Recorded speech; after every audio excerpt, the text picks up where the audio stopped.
muhidiri ari uramubona Ziza Desire ngo ujya aso yajengira ndamuje ko kimya hama byose bigira inzira sijini nyate Ziza Desire jambwiye kurukura gipira nta ariko ntayo ndabona vraiment ko ngaha hari agapira aho karyoshe cyane we acha nikupe malinete ni ecography utaona mtumbo eti malinete yake ni ecography utaona mtumbo kama pigo pilao ni giki wibaza yuko abantu batazi kwa Ziza Desire iki batazi wibaza ko batazi ico batazi mu ijoro ndabinzobe kumuranka nkirabura njoro binzobe bijoro okay mwijoro ndabinzobe kubera iki mwijoro binzobe kumutakwira nuko haraba amatata yawe haraba amatata hagati yawe na mama umusi ugihe wihundira idini aya matata warayamazi ya twahindura idini turi abana bato ariko mama ngo byaramuteye ikibazo biko atubwiye niba byamuteye ikibazo urumva birashika naho ndi umunyamerika ku mapuro ufite nationalité yo muri Amerika ya ku mapuro ariko Isaac TV. Oh.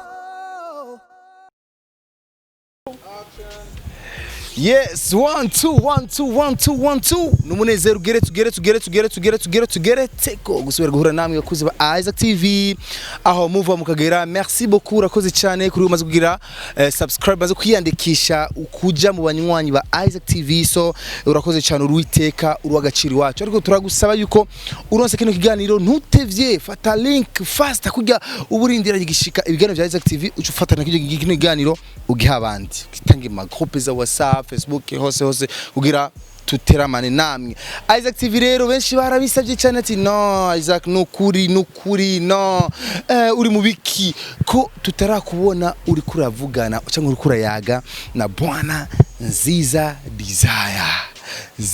Desire, umwe mu artiste navuga ati bakera bagiye barakora songs zitandukanye, umuyabaga n'izindi ndirimbo nyinshi, ariko kandi Ziza Desire ndabwira yuko niwe muririmbyi yonyine navuga yuko akora interview menshi kandi arabwa cyane. I don't know why, sinzi icyo kiri muri we, kumbure kiri muri we ni mumuraba cyane, mwe mushobora kutubwira ikiri muri we. So sindabatesha umwanya rero, turi kuri la pirogue yaje kujya gapira niko batugiye, so jigina ndamwegere hariya ngaho uri aho yicaye hariya ari kumwe n'ujya manager, nimba ko aramuhidiri ari uramubona Ziza Desire ngo ujya aso yajengira ndamuje ko kimya hama byose bigira inzira sijini nyate sinzi ko noza kugira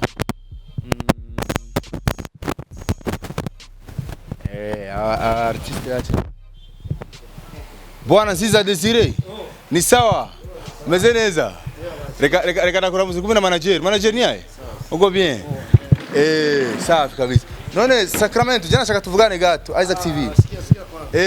Sacramento hiyo Sacramento niko hata na inaitwa El Paso naitwa Samorano.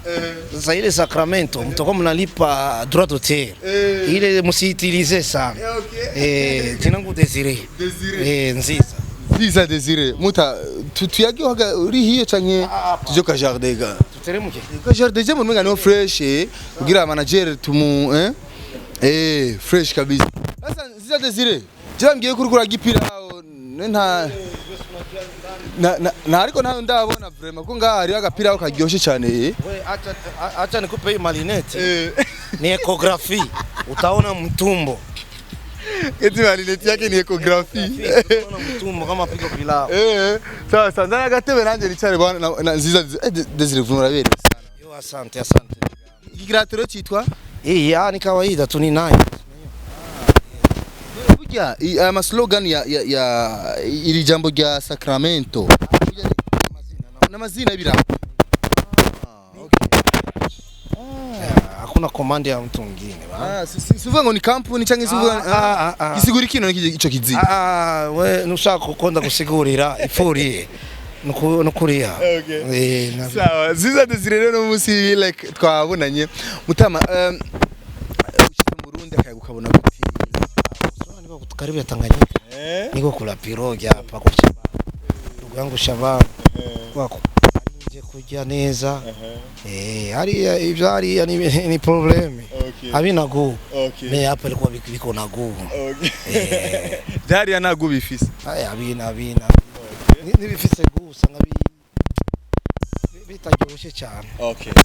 Sawa. By the way, manager muri muduka. Manager kwanza icyambere ni pari wanje wa mariage. Tuko turategura ingene ikirere kizoba kimeze. No kwifata neza. Kwanza felicitation kabisa naona. Si merci. Sunabiyo hata nawe ulifanya mariage majuzi niliona kwa YouTube. Nawe felicitation. Merci sana.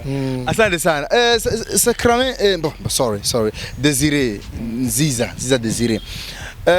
Je ndafise ibintu byinshi shaka ndakwibarize tuyage ugira abakunzi ba Isaac TV bamenye ivy'iwawe exactement. Ni giki wibaza yuko abantu batazi kwa Nziza Desire? Iki batazi? Wibaza ko batazi abafans ba? Ikintu cyinshi abantu benshi barabizi. Ico batazi mu ijoro ndabinzobe ku murango nkirabura. Njoro ndabinzobe bijoro. Okay. Mu ijoro ndabinzobe. Kubera iki mu ijoro winzobe ku mutakirabura? Nuko. Hadikala. Arone kwisi. Sawa. Nziza Desire bavuze ko ibiro musi muzo kine film basi like. Ya ko film ndazikinye nibibazo. Film yohera ari Louis de Finesse. Je n'umuntu nakunda Louis de Finesse uramuzi? No why? Louis de Finesse n'umukinya marerese. Wo mu gihugu cyawe. Ni muri Amerika ni henze. I don't know. Ya no. Ibintu by'amafilme sindabwira na. Shalom yari umunyamerika. Voilà. Louis de Finesse.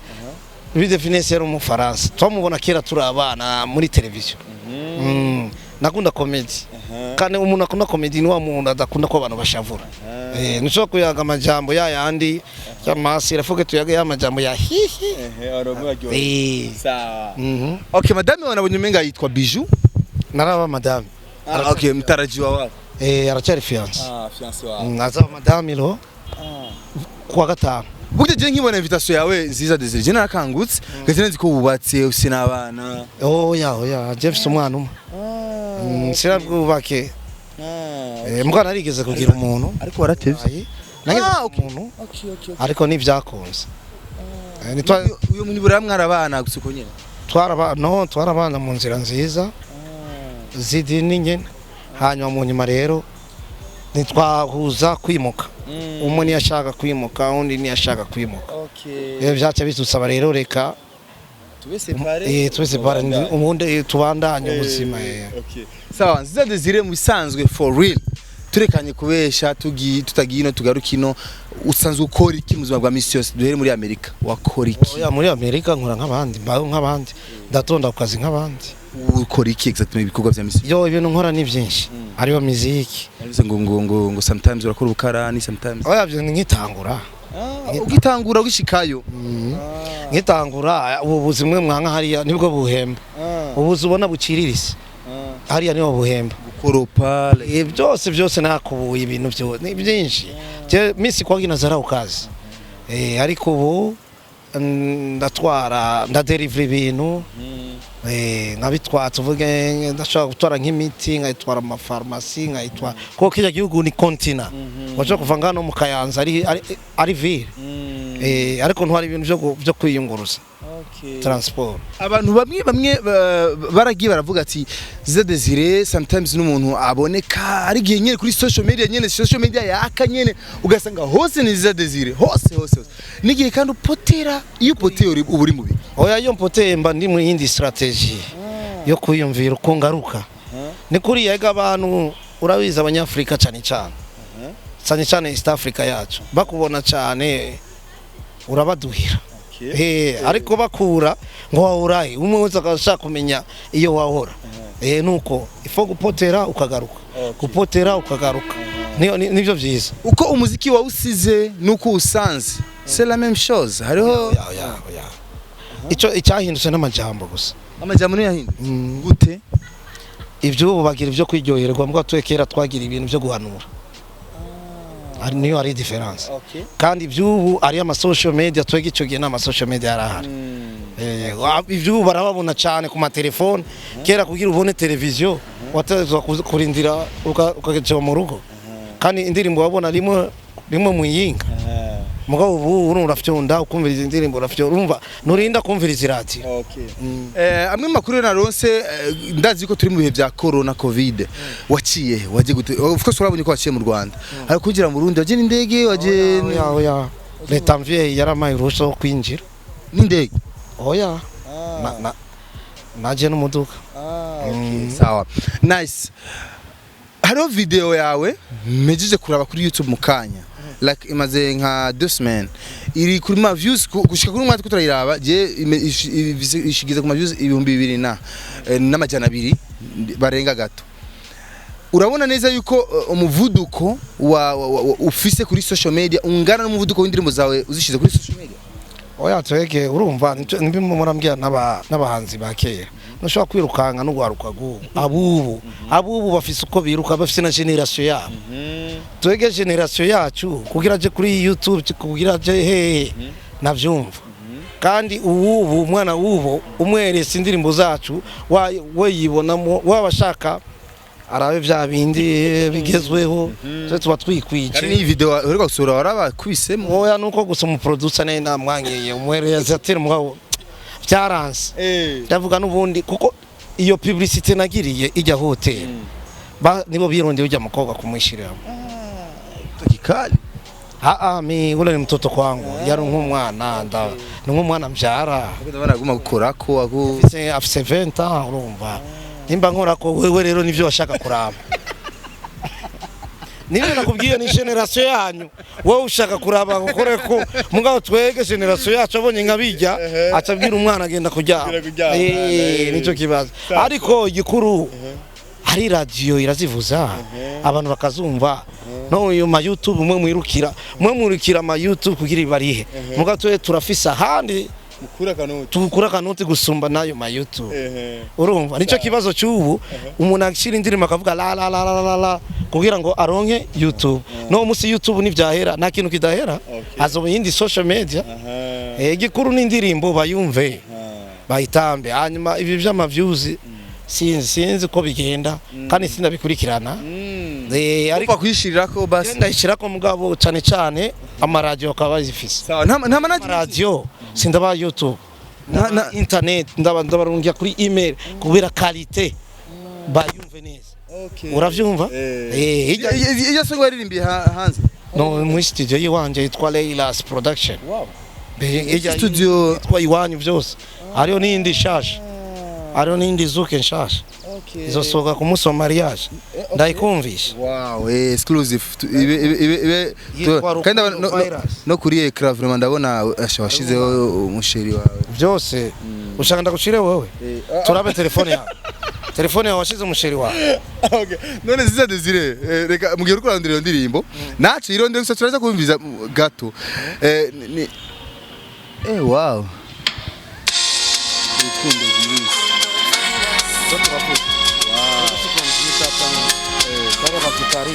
uza instrument ngahe wewe? Oya instrument nze gukoma amashi no kuririmba. Okay. Live music na nho jengira live music kuva kera none wabona ngira live. Okay. Concert uzombona izo bari live. Okay. Noko gusa ibiceri batinye. Pri nababwiye bitubikare. Iyo pri atana wewe ukiniuliza utapewa soda. Sawa. Ziza Desire reka tugire muri couple ya kuko vuba cyane uri mirije kuba umushinga naye ko gatanu. Voilà. Tuzobaberekera mariage Ziza Desire uraza active ndu twatanga apa ni ndoa. Okay, sawa. Reception yo ya mariage zoba. Voilà. Uraza kuvyisomera. Okay, sawa. Merci sana kuri invitation tuzohashika. So ikintu je nashaka mbaze exactement bije mwabonanye guti. Baby je vuka he. Oya avuga nga mu Burundi. Amaje. Umunyabwiza buye. Oya nimshaka kumenya. Iyo ni vie privée. Basi mwahuye gute muri situation? Turaziranye kuva kera. Kandi social media. Oya. Social media nabandi babigira. Okay. Niba umuntu yidecide nuko twari tumanye igihe kinini. Kwirwa compostinga kera kuri social media za. Kumushirako. Oya shishaka kuba mu star hakiri kare. Mocha mu muntu wa. uratinya ko umusheri wawe umusitare nawe uri oya n'umufasoni ari isoni navyo akunda. Okay. Narabiti. Bisigura nazo twemera ko tunamuyage. Oya nazo bayemerera. Ya, bitombe yage. Atani kiyo niliyomba birishindikana. Okay. Sawa. Ziza Desire wevuye hanze muri Amerika. Ariko hariho bariko turababa muri Amerika nyene uvuye hariye. Mbe warubaha amajaye. Amba mu ntara yitwa Texas. Nubu uzosubirayo? Witwa Dallas. None ushaka kunsubiza inyuma? Ya tuko turabaza yuko uzosubira nyuma mariage. Na makuru twumvise yuko uje kugira mariage cyo mutwara biju wacu mutwara. Tuzobaho hose. Hose ni mwisi. Kiretse mu ijuru ni wagorana. N'umuntu atangura verbe die. Sawa. Abantu rero turakine kumenya exactement muri abantu bari diaspora benshi bari hanze hariya biravugwa yuko nabantu bakunda sometimes bamwe sinabose ariko bamwe ngo barafise ingeso yo kudraga abakobwa ino bakaba propose na mariage ntizibe kuri wewe izi comments uzumvise nk'umuntu bahanze uzishora abo baba atari seriye je ndi seriye nje kubigirira nga aho hariya n'abavyeyi banje bahari n'abagenzi bahari si benshi nje mu gihugu kugira byose bavyibonera. Tuje kuri abesha nabo urumva babarababeshi nyene kandi ni kubera abi wacu nabo usanga hari ubukene nyene ugasanga yemeye iki umuntu atazi ariko si bose ni hamwe umunyembwe umwe atukesha umuryango. Ziza Desire abantu reka je mbariza abantu cenje n'abafans iyo kenshi uri kuraririmba music yawe uri mu gikorwa cyawe cya misi yose cy'imiziki haro challenge mugenda murahura nazo zitandukanye challenge utazofa wibagiye mu myaka umaze mu muziki Ziza Desire ni ya urumva ama challenge arabaho nta kintu kibura cyane kimwe utazofa wibagiye oya cyangwa eko kibi cyamba yo kinaracibagiye je naraciba na nanzira itabura magwa ikintu cyose nanzira itabura magwa kandi nta kintu n'ibintu Imana yapanze cyangwa kumenya ya mahoci oya naravyibagiye ubu turi mu bishasha. Sawa Silas Damara Imana imuhezagire cyane ndashima yarampujije na mama wawe umwaka uraheze twaravuga warakibonye arigana twakoranye na mama wawe turayaga kuvyerekeye wewe nashaka kumenya exactement Ziza Desire ninde yabayeho gute yagiye gute yatubwiye yuko muri kahise ka wagiye wari umuntu ukunda kubita ibintu by'amakopo nafata amakopo ya nido nkatobora ashira kwa mashashe y'amata ico gihe amata bayashira mu mashashe amata y'imfyufyu nkaza ndakubita nakunda cyane indirimbo z'abakongomani nakubita ibintu byitwa Seben ba Papa Wemba ba Kofi Zaiko Langalanga izo zose urazizi warukira umwana nazo nzi twarakubita abana tukavyigana tutabizi. Kubera yuko uri muri wa kera niyo mpamvu wasiri kwambara iby'abajene ndabonye wambaye je nambara uko no muri Amerika ndiba turabona n'amafoto muri yambarira karanga je sinibagiriye yo navuye. Nice. Okay uko no munyamerika nawe yambara idarapo yabo. Nice. Nanje reka nambara yiwacu naho ndi umunyamerika ku mpapuro. Ufite nationalité yo muri Amerika? Ku mpapuro ariko abana ku mutima no mu bwenge no mu bwenge ndi Burundi ubwene bw'igihugu bubiri rero kuri no mwana butatu ndi mu East Africa nane passport zubu ni handi West Africa. Wow nice. Reka turaje kuri point ya mama aratubwiye narambaje ikintu yaduhaye nka exclusive ndavuga ati umunsi nzohurira na Ziza Desire ndashaka zo kiduhereze kikugu muco. Mama ngo we aririmba gospel yaririmba indirimbo z'Imana like ibintu nk'ivyo ariko abana biwe muca muri yo nkuramubwira kuririmba indirimbo zitumenyereye zisanzwe. Oya je ni indirimbo yo kuhimbaza Imana apana Imana y'idini kanaka Imana imwe rudende ndaziri nayumva Mungu ni moja kila siku ni indirimbo itagiye ni Imana nyene Imana Mungu mmoja Mungu wa wote. Haraba amatati hagati yawe na mama umunsi ugihe wihundira idini aya matatu warayamaze twahindura idini turi abana bato ariko mama ngo byaramuteye ikibazo biko atubwiye niba byamuteye ikibazo urumva birashika nakundi umva nuko Imana yari yabipanze. Okay, sawa. Hariho akakisyo kigize kuhaba ariko sinzi ico mwakavuzeko. Mwene wanyu Dr. Claude arigeze kuja mu kindi gihugu kibanyi aravuga yuko ari umuntu uri ico gihugu. Agarutse ngaho aravuga ati ndi umurundi. So biratera amajambo menshi ati yo ari hakanye ko atari umurundi. Biki. Wewe nimba waravyumvise bino bintu wavyishuye gute? Hari ico wamubwiye inyuma yaho? Oya gusa ico mumenya nimba yise ahandi akongera kaza kiyita ahandi igikuru gusa no kuba mu East Africa. East Africa. Turaba East Africa ko ngiye nko muri Kenya banitumuke. Cenge muri Sudan banitumu Sudan. N'aba Sudan bambonye ari muri America ngiye muri Senegal ntandagara andagana nyangama Musaraba Senegal. Aya. Ndo munyafrika. Nico gitubona America yateye imbere.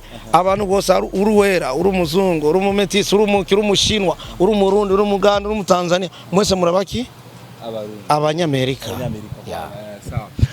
Nzade zire tusenga basozera kabisa kiyago cyacu nitukurushe ko uranarushe wawa wakoze akazi gatandukanye ndabona no myiteguro ya mariage Ziza Desire tuje kutubazo je ndafite tubazo twanyuma meramiriza ko ikiganiro kugira abantu babe nkudu challenge kuntu so ni ibibazo ndakubaza wowe ishure ego canke oya ibibazo byaheze jewe urumva je vuze ati tubana ibibazo nitwoheza kurabona na Silas Damara bakurindiriye ari iminota 10 mbanda sawa n'ibindi hanyuma ico kice kiza gira ego canke oya bice bizamu gira bibiri hanyuma ego yabice biza bwa gatatu uheruka kugira shopping online ya oya si ivyo nakubwiye baza kwanza ibindi bibiri ndaguhaye iminota hanyuma ibi ya ejo oya ice kiza bwa gatatu baza bibiri hanyuma cha ego oya ubaza bwa gatatu ikirundi uracyumva ndagitaho baza ibindi ushaka kumbaza iyo shopping shopping imeruka kugira imeruka kuyigira shopping ya nyuma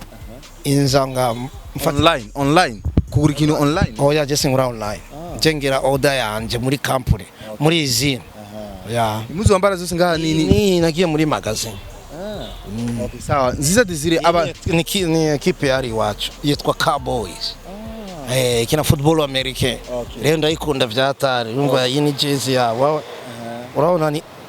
urabona iyi federation ni football americain sawa Ziza Desire waraje mu Burundi of course urabona nyina karere k'umuziki kameze urabona nyene ugwaruka iyo uciye hose uca hose ibi binapingika uranavyumva cyane uciye hose wumva Fizo Satbi Sinzinde abartiste kumwagaruka cyane Fizo Satbi Lolilo n'abantu bagomba garuka cyane mu minwa y'abene n'abandi ariyo n'abandi ariko kenshi nibo bakunda umenga bari mu n'abandi ko banatasha mutavuga ko ndabumva ati turi mu bahungu tugiye mu bakobwa naho tutaza kubavuga mu bahungu ariyo n'abandi ariyo n'izindi ndimbo muranumva ariyo shatse kuvuga showbiz zigendera cyane kuri aba bantu wewe gituma rero nico gituma ubona biguma ari hahandi kuko nimba badashaka guteza imbere n'abandi babavuze nico gituma biguma birahanye bidasohoka no hanze na kimwe numva okay kandi nico gituma ubona badasohora batabahamagara umva badahamagara bavuga na abandi bahari ni babandi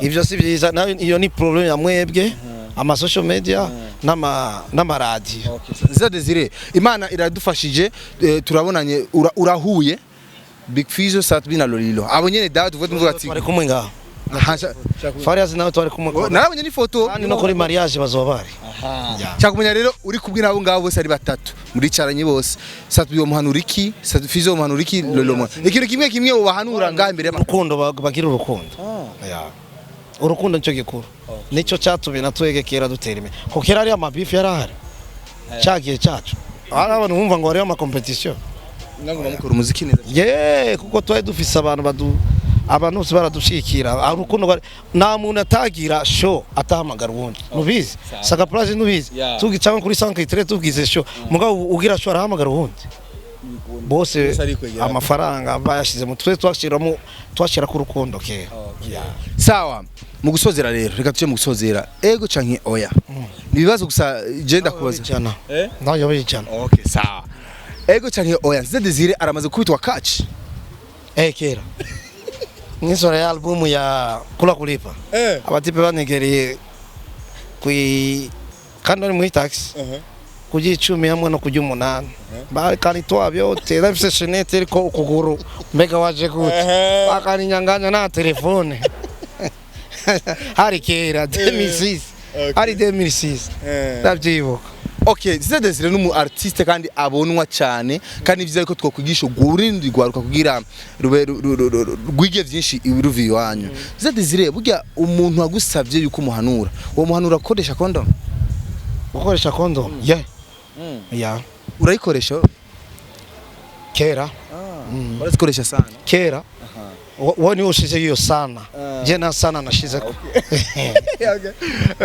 Ziza Desire uruka kurya mu mihozo kwikingira. Urumva ugwaruka gubu muteza kwikingira kuko izi ngwara kujya twikingira tuyogeje amazi y'isabune kubera corona. No teza sugwaruka n'abakobwa n'abagore abantu bose ni kwikingira kuko urabona izi ngwara sizo gukinisha. Ingwa sizo kwinisha kwikingira ni vyiza kandi no togekera twarakagendana no mu mufuko. Kwikingira ni vyiza. Ego canke oya. Uhuye nawe bavuga ati nukuri turavye bana Esther Nisharazi kurimba live cyane kuruta aba artiste. Nauzi. Oya, indirimbo. Oya. Numuririmbyi kazi w'umukobwa. Aririmba gute? Yarimba indirimbo sanduka niwe wumba mwona na kidumu. Gucya w'inzobe? Yirabura ahubwo. Oya menga ari inzobe. Nange si wa undi yigana yandimo kidumu kuri piano. Voilà, telenovela voilà. Sinda mukurikirana cyane. Ariko yandirimbo bani na kidumu numvise abishoboye cyane. Okay. Ariko Vishu gira kumva arutabarese abastar bose Vishu love. Wa undi wimumye. Umwe aririmba ngo buryohe. Na wundi buhinga. Ujarabizi. Live arateza ujya kwanza ujya muzo tanguro ryarimo. Ujya mutipe bari babiri umwe yarapfuye. Ujya mutipera nkijya ndirimbo ubuhinga. Ndugu yangu nimbo nyumva courage ba. Courage gusa mbwa hari utuwe emission asigagira. Uraza umuntu azi ikintu arinumira. Ari utunda avuga ngo ni nawe aki umukari wa show azoreke abantu babimuvugira kuko arabizi ure jamani mukali jo na bisigura yise mukali nta no areke abantu bazoze bamwita kandi umuhanzi wese yita umuntu wa hatari ibyo si byiza arubita king arubita bareke bite kwa ariko bareke abantu babite Okay sawa. Okay nibyo sawa kuko bise bobo ukicyaminia we abiko bizuru ari natazirano uramubona uyu numubona uyu uni producteur ba Kofi ba Weranson bande nibo bamuvuga sibwo yivuga none ko jina yamamagaje South Africa tu 2011 uni watume kwanza nambara na Jinx nagiye kuri scene agenda muri magaza ngo ya Jinx yari atari sinanzi ko South Africa ari Jinx urumva ariko ariko nivuga kandi Lolilo bafariyazi bose baramuzi. Manager ni aje nigenda ndamuramutse gari mambo samahani tumekutubilia mheshimiwa sijana bila samahani labda mzee hapa shot patia habari zako Kirundi kinapanda tuingie Kirundi kidogo Kiswahili sawa sasa mzee hapa mtibia sireti ni moja wa producer wakubwa sana tukumbushane jina mimi naitwa kwa jina Lulu Le Burundi Lulu Le Burundi Kama Kofi bakiimba au bawera banasemaga Lulu Le Burundi una iko fieri kwanza na kwenye natokea nice kabisa sio yanajisema sawa Lulu uko pamoja na Ziza Desire mko kwenye issue gani mzee licha upare nimesikia uko pare wake licha ya hizo mambo mambo mengine ni mdogo wangu rafiki yangu producer wake kwa nini unahisi kama alikuchagua wewe pare sababu sisumbuki na pesa na nini sio juu ya pesa ni undugu kwanza mapendo sawa sasa wewe vitu viwili ambavyo ushamshauri akiingia kwenye ndoa asishtuki navyo kama pare ni vitu gani kama pare ningisi nishamshauri unajua kila kitu Ziza ni mstaarabu iko na akili lakini kumbuka mzee ni star wanawake watamkimbia nyuma na nini wanawake acha si atakwake na alishaamua kuoa manake vitu ya wanawake alishaacha aishakuwa ushua mzee 100% lakini wanasema mwanaume riziki na mwanamke mmoja unakubana na hili anarizika mwanaume unarizika sasa wewe riziki na bibi yako mimi nauliza wanaume inasemekana bado kuchukua akili zako tutashima n'umukobwa si tunasima Mimi naenda na taita civil. Okay. Sawa. Nice kabisa. Endelea swali zako. Napewa invitation iko nayo shape. Nayo nishapewa. Unajua mengi tutazungumza naye baada ya kuweka kitu ndani. Sawa. Uliza ile ya yes or no. Zile unaishi hotelini. Kwa hivi naishi hotelini. Okay. Mke wa hotelini. Uzo mnurongira nyumba yako naipaka rangi. Muzoba. Utayua hiyo fasi. Ataka banga inkwano ingana gute mwa watanzi kwa. Ingwano. Ni ndogo sana. Ni ndogo sana. Umwa mahera maki. Sema Nigeria private. Hiyo ni nani? Wazazi wamenikabidhi. Wazazi sisi unajua dini yetu unajua. Wazazi wamenikabidhi. Okay, Ziza Desire. Turindire collab yawe na Dr. Cloud. Wari wese na Dr.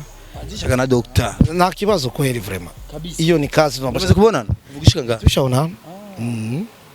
Okay. Kado rero duhera hizi. Kado watuzaniye rero. Kado ni mariage. Sasa sinikupa invitation ndio kwa kukujali kwanza, kwa kukumbuka. Na timu yenu kwa kuwakumbuka. Ni juu tunajua kama hiyo ndio kado kubwa kukumbuka mtu. Unajua unaweza mpa mtu kwa hasira au kwa romba, lakini mimi nimekupa kwa roho nzuri. Ziza Desire sozera ikiganiro. Muri Amerika Isaac TV bayizi gute? Wewe wakurikira. Barayizi. Problem yenu mwe murimuka. Uyu munsi wabonye aha, kesho watabaona pangine. Ndio problem. Ulikuwa uya wapi kwanza? Ya kwanza. Bujait. Hivi napo Isaac TV. Kesho itakuwa Sacramento TV. Takupa kazi. Okay, sawa. Wala haina shida, sisi tunafuata kuipa kwa pesa. Mrakozi cha leo alikuwa na bwana Sacramento TV ngaha. Ziza Desire. Alikuwa na manager haja Lulu Le Burundi. Big producer. Wishasikia watu wengi wanamkujua sana. So, nikatawashimire cyane rero ndakushimire cyane Ziza Desire nawe ndabona wambaye isaha izimvye. Isaha wiguzanga? Oya isaha. Ibihumbi 5 vy'amarundi. 5 vy'amarundi? N'amadolari wajukuye muri Amerika? 5 vy'amarundi. Mfuko ufise ngahe? Mfuko. Sama afise amafaranga tarenga 150 y'amarundi. Sa 50. 50 rozi ngorongoro kiboneke cy'amarundi. Kiraboneka. Turara. Kiraboneka. Abaraba ngaho umva. Raba ini telefone na portefeuille mfise. Telefone gusa. Amafaranga yagendana muri banki yagendana muri card. Sawa, bana. Ndabashimiye cyane kubona ubone gwawe gutera imbere ni byiza. Uteye imbere kandi ukorane n'abandi nivyo byiza nyuma tugira umuryango munini wa media uteza imbere kandi nimwe muzokundisha ivyo ngaha nimuzokundisha ivyo hanze kandi ama TV online turagerageza kundisha abantu ivyo muragerageza nivyo byiza kandi ciza muracarugwaruka nivyo nkunda nuzoba ari wenyene urakoresha n'abakobwa abakobwa urabakoresha kuri televiziyo yawe wenyene uri n'abakobwa bara uzofate madame nawe umwita Isaac Kanto. Voilà, merci beaucoup, gira subscribe, like na share. Stories inaishia hapa bwana. Isaac TV. Oh.